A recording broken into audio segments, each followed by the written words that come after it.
news. It is Wingin' It Wednesday here, and we are making things work on this Halloween. It is spooky. Actually, guys, all the mics are working right now. I just wanted to scare you guys. See, did it work? No, they really are. They really not working. Yeah, I got to share. Stafford and Warren, y'all are together. Carroll, good morning to you. Hello. So did you hear us? We talked in the first hour. We talked to Council Member Jay Castile regarding the reported $2.5 million surplus that appears in the 2017 budget. And I'm sure his first words were, "What you don't understand is." Well, he didn't know what anything you about don't it. understand is. He didn't know anything about it, supposedly. Well, most of them don't. That's the problem. Yeah. Explain a little bit where that number came from. It came from page 117 and 144 in the budget, where Michael explained yesterday and actually cited those pages that they've been over-collecting. And the problem is you have the millage that's called the courthouse and jail. It's courthouse complex, right? So I don't have the numbers exactly in front of me right now. But the courthouse and jail together, called the courthouse complex, which apparently includes some other buildings too. Maybe the parking garage, as far as we can't nail that down either. And the other one is strictly for the detention correctional facility, and that's the jail all by itself. And right now, the two together are collecting just under $9 million. And apparently, they have a surplus between those two, or the one in the courthouse and jail, the one that they're asking for now, that there is additional funding in there that he found in the budget. He cited two pages, 117 and 144. So if anybody wants to go to LafayetteLA.gov and check those things out, this is what was found. All right. So they're asking for an additional $6 million. The thing is, they did have a shortfall in the jail. I think the courthouse complex, whatever that millage is, did transfer funding. What Louis Perret told me is the majority of the courthouse and jail millage together goes over to the jail, and the courthouse only gets to keep about $1 million, according to him. Now, Michael's figures are slightly different, but there is a transfer that goes from that funding to the jail itself. All right, so Stafford, we are now a week away, Election Day next Tuesday. I don't know that we've ever had a situation where the thing I understood the most was the amendments. Never. It's actually never happened in the history of anything. But I do. I understand the amendments, probably because of that guy Haiku the Amendments that put out the 10-word summaries of the amendments. The rest of the stuff, I think people are confused about. You also have the council saying one thing, right? The majority of the council, and then you have the mayor, the president, saying something else. Right. Very confusing. Some shaky ground, it looks like. Yeah, so I think there's a couple of really important things to point out. I've had this discussion with Michael Lunsford in the past. Michael's not a CPA, and he's not very good at reading numbers. And what he typically does is he takes information out of context, and then he's paid by people in the community and by some of these dark money PACs to put out bad information. God. Here we go again. I've called him out and corrected him, which he refuses to address, on the lies that he put out about the school board. And look, you got to remember, he is now paid full time by a PAC that's not disclosing its donors to go out and fabricate this type of stuff for them. What do you think the issue is with this specific figure? Not talking about the grand scheme of things with this $2.5 million. Let me back up. I'm not done. I have told this to Michael, and I've told this to other people. He has done some great things. I think exposing the boondoggle that was the Buchanan Street garage deal was a positive thing. I think that he's done some other things in the past that have been good. That being said, I don't agree with the way that he gets his stuff out, and I don't agree with some of the stuff that he says. As to people's perception of what's happening with the amendments on the ballot, at the end of the show, I kind of made a plea to people that regarding the second one on there. Yep. Which is pretty much the one people are talking about besides sports betting. Unanimous juries, right? Mm-hmm. And I don't know where Carroll still stands on this, and it's honestly not my business. With that being said, that law was enacted once blacks were allowed to serve on juries, and it was designed as a Jim Crow era law to keep juries able to convict black men. It is probably one of the most racist laws we still have on the books. So the other states, I just want to ask you, and then we're going to move on to Warren. The other states that got rid of it, it's us and Oregon that hold correct. Us. Was that their basis for getting rid of it too? Was that their argument when they were trying to get rid of it, the race issue? Because I feel like we tend to be pretty white hat on race issues here just because of the part of the country we live in. Was that the argument, or was there another legal precedent for those? I do not know that. I don't know the answer to that. Warren, so, some would say that this stuff is intentionally confusing, looking at budgets and looking at where things are. But as a lot of people have explained, yes, the budget works in a certain way where you do have all these little buckets, but it's still the taxpayers funding it. The money that's shifted between them, even though maybe it shouldn't happen, it does happen. Where do you stand on the new taxes? I think that is it intentionally confusing? It's confusing by nature. Louisiana law is confusing by nature. Now, I just keep going back to my same argument. How the hell can you have something in Lafayette Parish that's not in Lafayette Parish? And that's just how they come up with that kind of reasoning is beyond me. And as far as this stuff about the jail and the funding and this, that, and other, does the jail need money? Yes or no? Do we need a bigger jail? Yes or no? Do we need less prisoners? Yes or no? Those are the kind of things we need to answer. So does the jail need money? Well, let me tell you what we need to do. Since the parish owns the jail, then charge more money for keeping prisoners that do not reside in the unincorporated areas of Lafayette Parish. Since we're talking about two different things, the unincorporated areas is at one time is Lafayette Parish. The incorporated areas within the municipalities is not Lafayette Parish. So if we lock up say somebody from Scott, Youngsville, or Doosan, or the city of Lafayette, then we need to get paid for it. And Mike Newstrom said, the biggest problem we've got is that most of our people are mentally ill. And he said we actually serve more like a hospital than we do anything else. We bring them in, we clean them up, we get them medicated, and and get them straightened out and turn them loose, and they go back and urinate in the street and get locked up again. So my point is, well, then let's charge hospital rates. So Lafayette City Police, you bring your customer in there for lock up in my jail, then we're going to charge you like $5,000-$10,000 a day. Mm-hmm. Kind of like going to the emergency room. We got the emergency room physician's got to go look at him. Well, that's $2,000. So do you think pretty soon you're going to have a lot less people being locked up? No matter what, and Carroll, we'll come back to you and kind of make our round again. No matter what comes of this, do you think even if it gets approved, how soon will that not be enough? Because we heard even from Jay Castile, we talked about this morning. He said we can't cut ourselves into bankruptcy. Well, there is another side of it that you can't spend yourself to prosperity. So where is it? It's somewhere in the middle. You want me to explain the actions of the Consolidated Council? Please. I'm not, even in my wildest, I'm not that creative. Yeah. All right. Stafford made some comments about lies that Michael told about the school board tax. I would remind everyone and refer you to the video of Dawn Morris. Michael said all along there was enough classroom space. We didn't need to spend all this additional money that they were talking about. That was the whole point. Dawn Morris came back after the election, after it failed, and she said, you mean to tell me we've been lying to these people all along? We've been telling them that we needed more classroom space when actually our schools of choice policy is the one that has created empty classrooms in some schools and overcrowded classrooms in other schools. She said, we did that. She said that on a video. Michael was not lying. The facts are the facts. The other thing, he's the only one who blew the whistle on the library millage, the $42 million surplus, and nobody argued with that, and it's piling up it was until we finally put the stop to it. And now the talk about the garage, there are so many things that are going on. I want a council that really drills down into the numbers, looks at these things.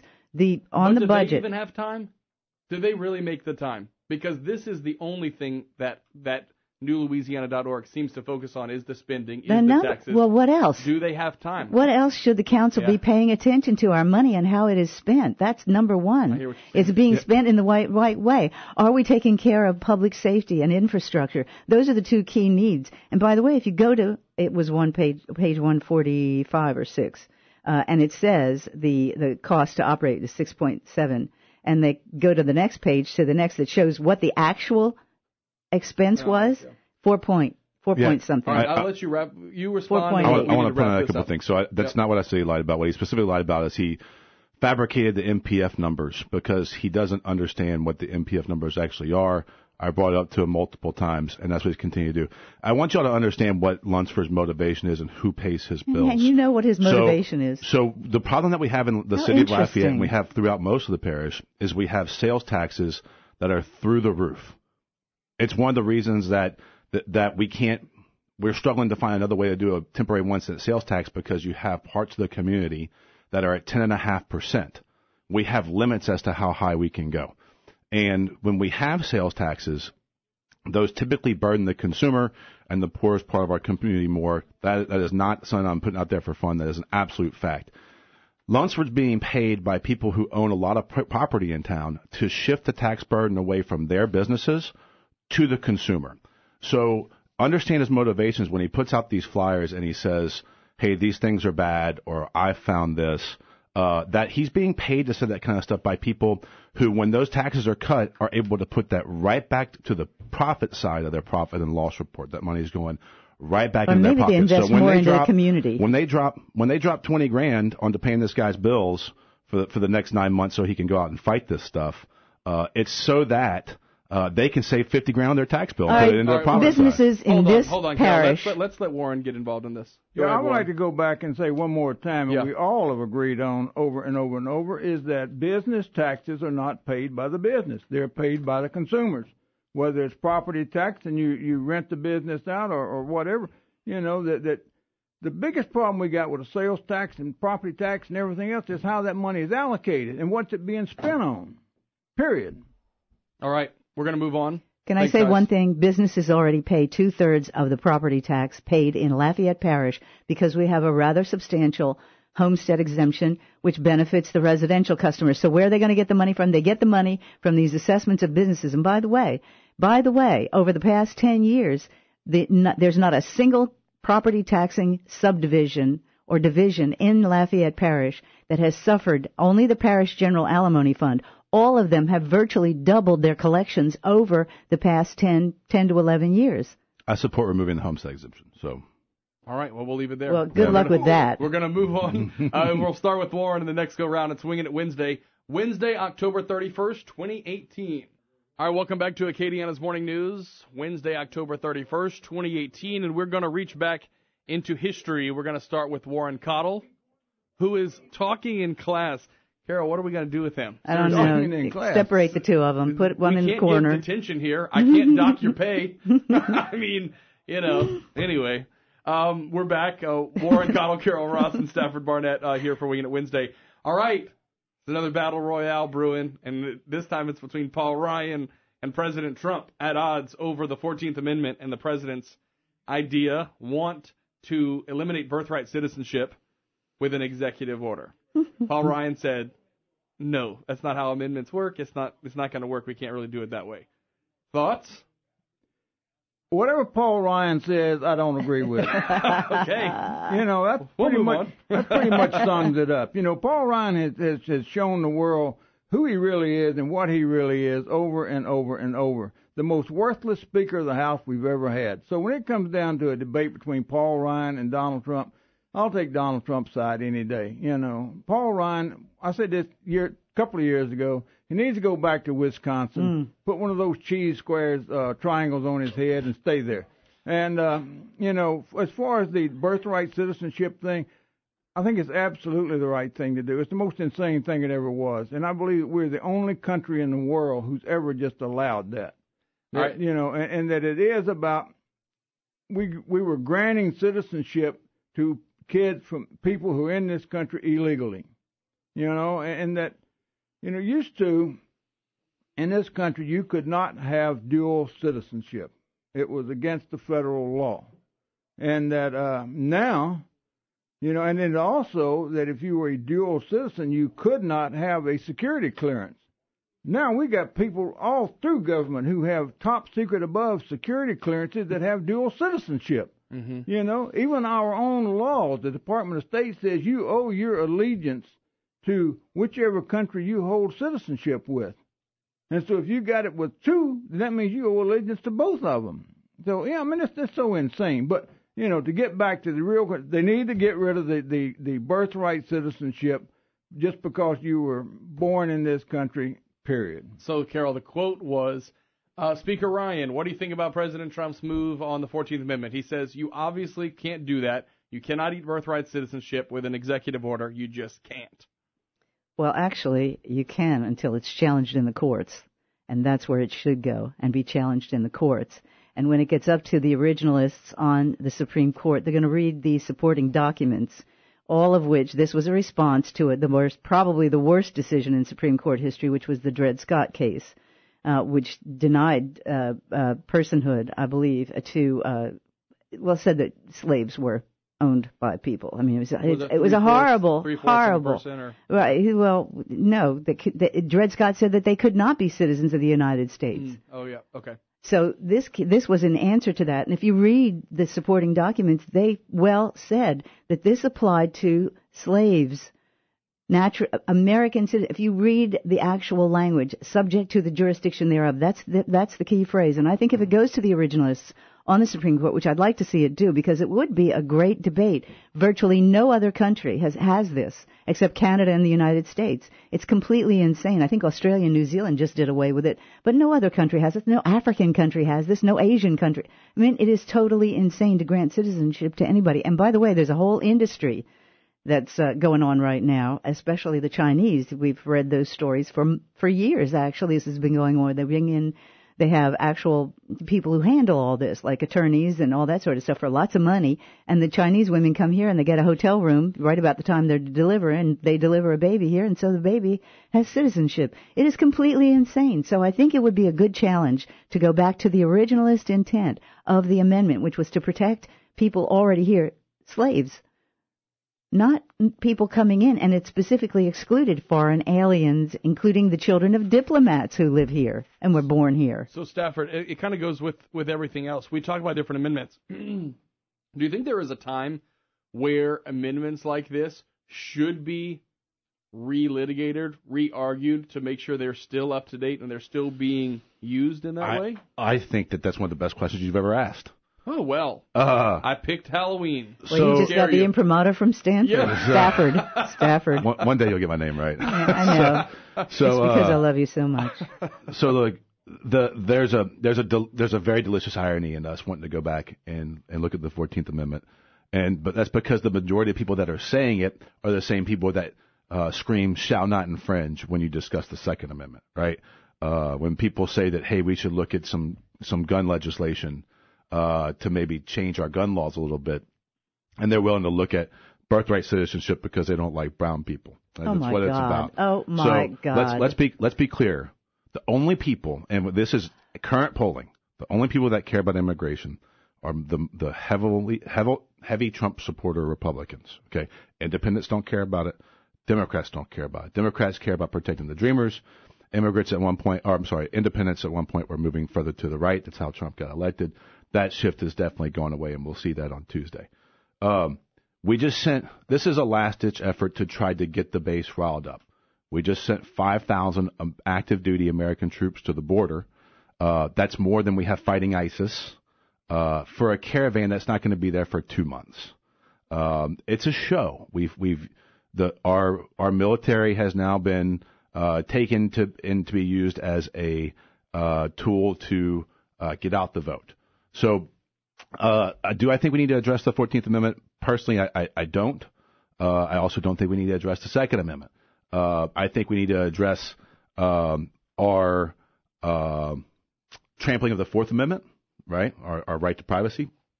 But other than that, the president is dead wrong on this.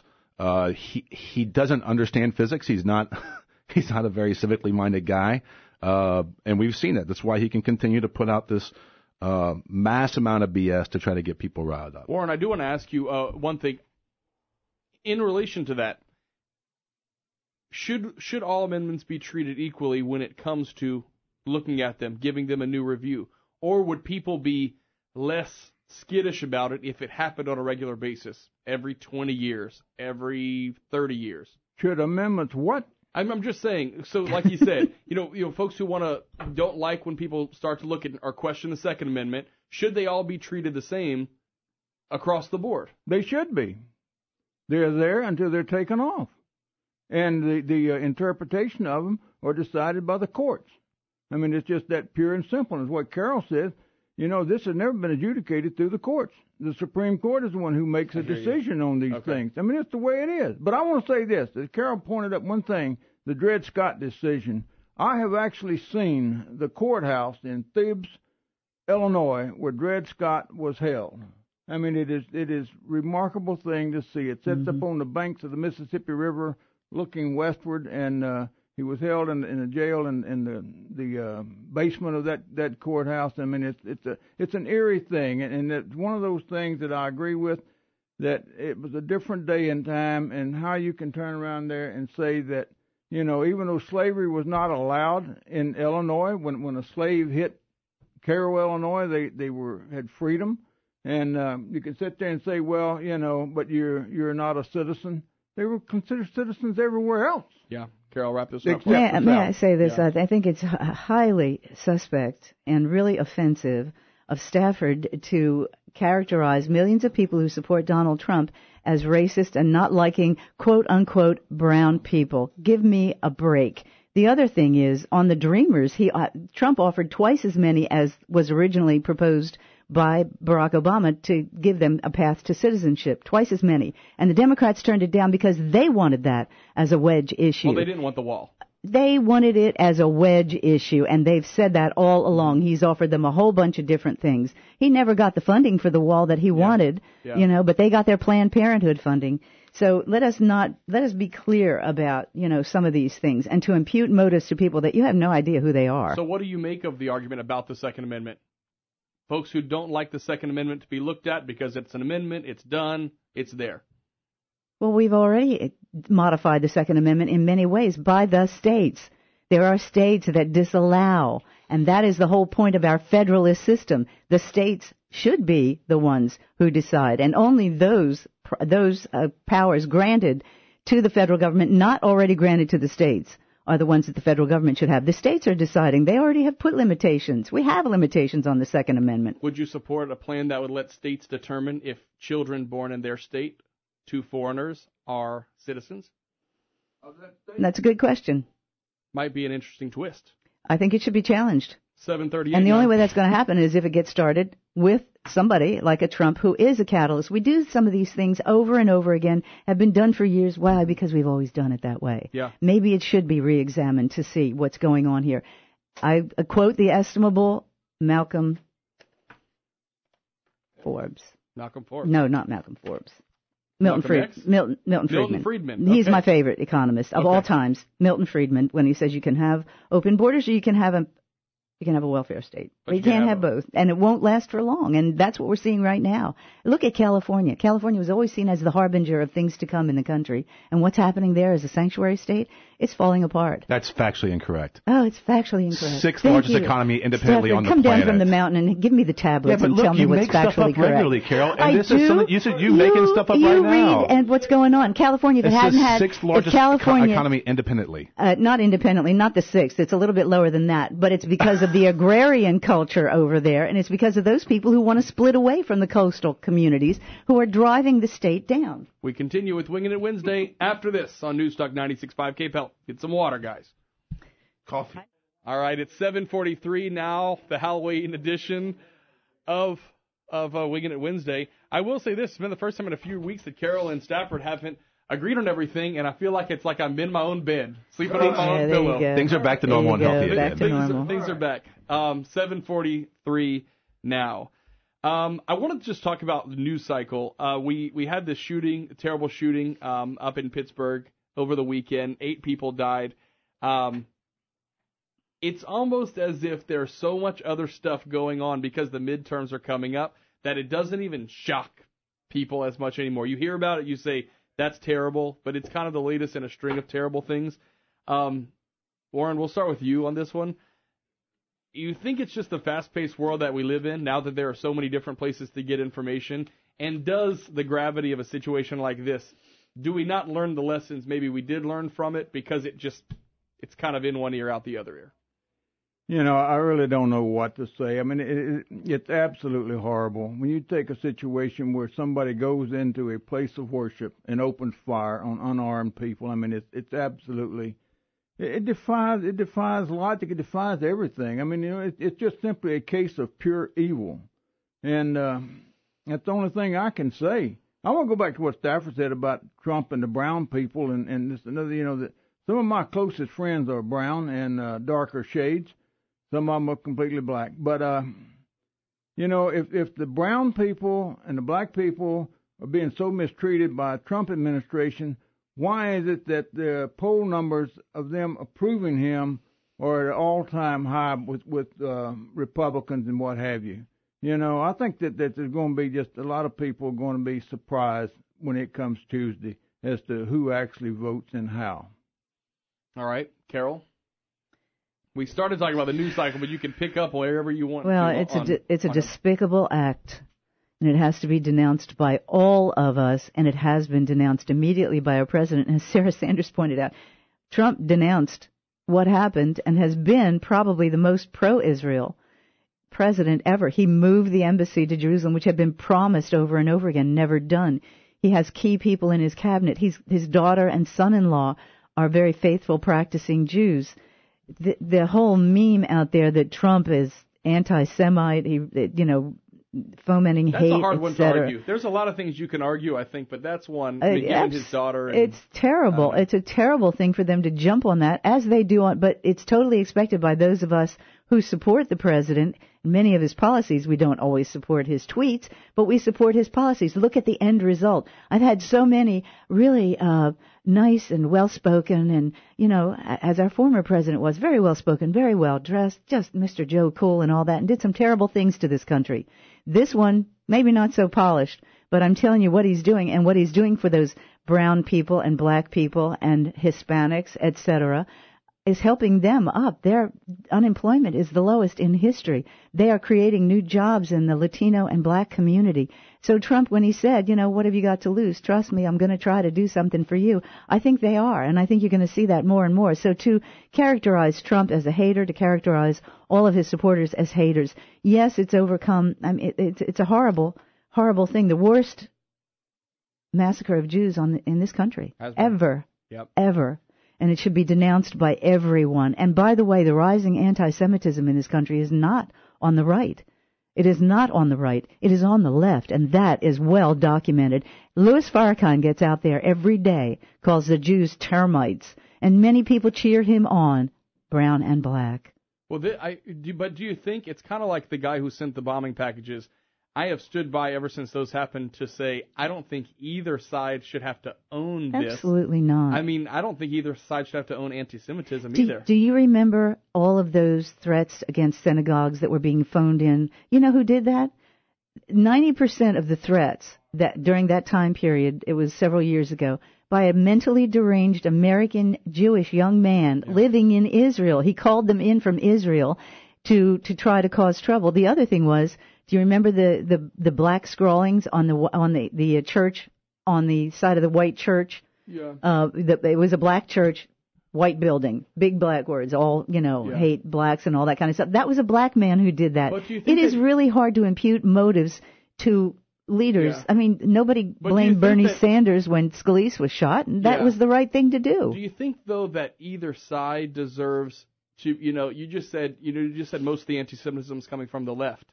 Do you think either side should own that? Because it is on both sides, and it's terrible. I mean, it's the worst, like you said. You do have a few extremists, I believe, on the right, definitely, who espouse these things. But as a movement, no. You got Farrakhan out there every day spewing this stuff. There are some people on the left that don't follow him. Well, I know, but he has enough people who believe in him. All right, Stafford, we kind of started talking about the news cycle. We talked, you kind of go with it where you want.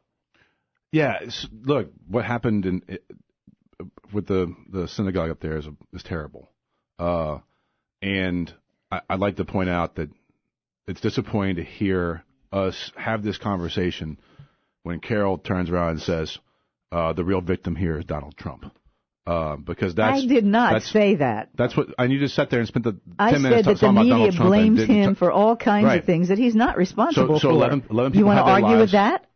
11 people had their lives lost in something that was absolutely terrible. And I can tell you, to answer your question, yes, I feel like these things are happening at an interval that they are stopping. They are no longer surprising me. And so I think part of that comes from the divisiveness that we have in politics and in our communications. And what I've said for a long time is that if your perspective is that it's always the Republicans' fault or that if it's always the Democrats' fault, you're wrong. Both of you are wrong. And so my perspective is that if we would focus a little bit more on listening and being a little bit kinder to each other and recognizing that it's our backgrounds and our lifestyles and our environment that got us to where we sit, typically politically and socially, and focused on that and try to listen to people more, and we'd be a little bit better off as a country right now. Warren, yeah, go ahead, and then I have a question I want to ask you. This thing of anti-Semitism keeps coming up over and over and over, and it's really a hard thing to put your finger on. Is that I've asked this question many, many times and have not gotten a very good answer on it, and that is, if the Republican Party is the one who supports Israel, is the one who supports the Jews overwhelmingly, why is it that the vast majority of Jewish votes go to Democrats? They generally vote Democratic about 90% of the time. And yes, so much of the anti-Semitism does come from the leftists in the Democratic Party. You remember when Jesse Jackson referred to it as Hymietown and kike and all of those offensive words and such stuff as that? And that, but I read a really, really, really good article not too long ago about the Jewish vote, about anti-Semitism and about Jews in general. And that there again, some of my best friends are Jews, and that it was really a good article, and it was really an eye opener. And but it's one of those kind of things that he treads on a few topics in there that are not politically correct. I want to ask you about politics, and then we're going to kind of go around. We have a few minutes left, and I'm interested in all your points. So all this stuff is bubbling up. We're a week away from the midterms. I hate that this might come across as just kind of the I don't know, someone who's watched political campaigns, who has dealt with people who have run political campaigns, and knowing the links that people will go to be elected. People wanted, I can't even imagine what the right thing for him to do. There were some people who said that President Trump should have had every one of the people who received a bomb package, have them all to the White House. That still wouldn't have been enough for some people. It still wouldn't have been enough. So then you kind of go back to the campaign side of it. Is it wrong for me to think that these political campaigns, they don't want to calm this stuff down, because as long as people are mad, they vote, right? Am I thinking about that all wrong? I think a lot of that is right, and that one of the real pillars of thought was from Carroll's husband, Ron Gomez, who said the worst thing that ever happened in American politics is when the consultants took over. And the consultants are out there just like guerrilla fighters, and they live on turmoil and controversy. And the more of that stuff they can gin up, the better they like it, the more money they can get in. Oh, yeah, we all get the emails, the fundraising emails. Oh, yeah, and that, so, that years ago, these things, when they happen, and they did happen years ago, but it really never made a lot of national news and all that like it does today. To say that people didn't shoot up churches, they didn't do this, that, and other, back 100 years ago, 50, 60, 70 years ago, and they did, but most of it was pretty localized news. All right, Carroll?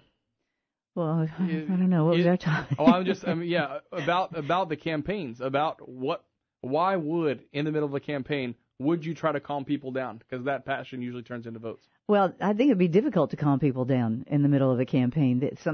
Especially people who are really hardcore supporting a candidate, they're not going to calm down. They believe in what their candidate is saying. And that is why it is incumbent for a whoever runs for public office, in my opinion, should have a core philosophy. They shouldn't be always listening to the consultants who say, now we got to do this and we got to do that. That's how our city marshal got in trouble, listening to a consultant, right? Do you feel like maybe it's just because I've watched enough documentaries, you guys lived it a little bit more.